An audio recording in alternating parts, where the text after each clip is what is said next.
Hi, Heartroom friends. We're reading The Giraffe, the Pelly, and Me by Roald Dahl, and we are on page 30 if you have the book and you'd like to follow along, or you can draw pictures, which is really fun.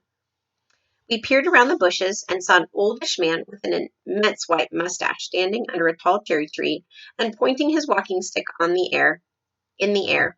There was a ladder against the tree, and another man, who was probably a gardener, was up the ladder. "Get me those great big black juicy ones, right at the very top," the old man was shouting. "I can't reach them, your grace," the gardener called back. "The ladder isn't long enough." "Damnation," shouted the Duke. "I was so looking forward to eating those big ones."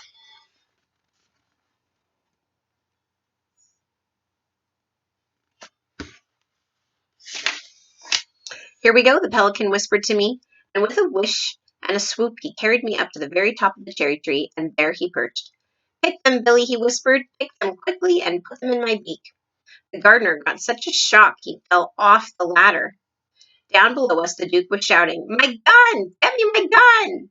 Some monster of a bird is stealing my best cherries. Be off with you, sir. Go away. Those are my cherries, not yours. I'll have you shot for this. Where is my gun?" "Hurry, Billy," whispered the pelican. "Hurry, hurry, hurry." "My gun!" the Duke was shouting to the gardener. "Get me my gun. I'll have that thieving bird for breakfast. You see if I don't." "I've picked them all," I whispered to the pelican.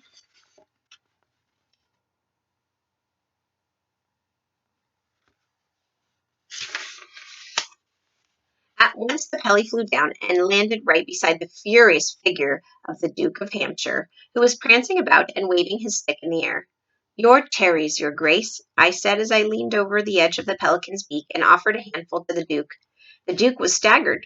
He reeled back, and his eyes popped nearly out of their sockets. "Great Scott!" he gasped. "Good Lord! What's this, and who are you?"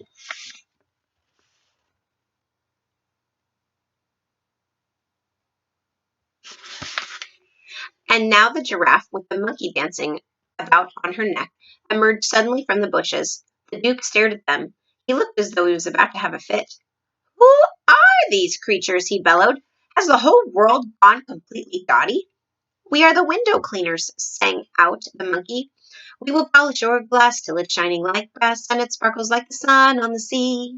We will work for your grace till we're blue in the face, the giraffe, the Pelly, and me." "You asked us to come and see you," the giraffe said.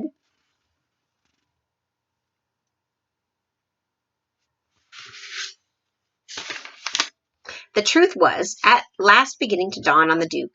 He put a cherry into his mouth and chewed it slowly, and then he spat out the stone.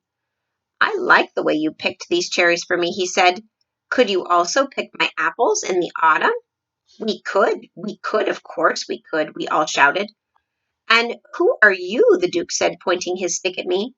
"He is our business manager," the giraffe said. "His name is Billy. We go nowhere without him." Well, very well," the Duke muttered. "Come along with me, and let's see if you are any good at cleaning windows."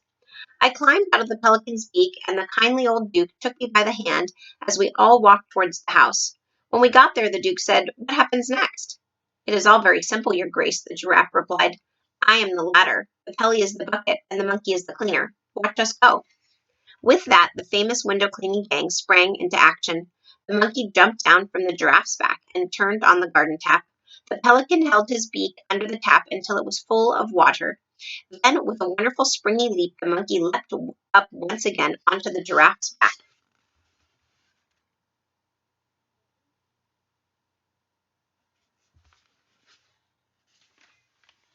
From there he scrambled as easily as if he were climbing a tree up the long, long neck of the giraffe until he stood balanced on the top of her head. The pelican remained standing on the ground beside us, looking up at the giraffe.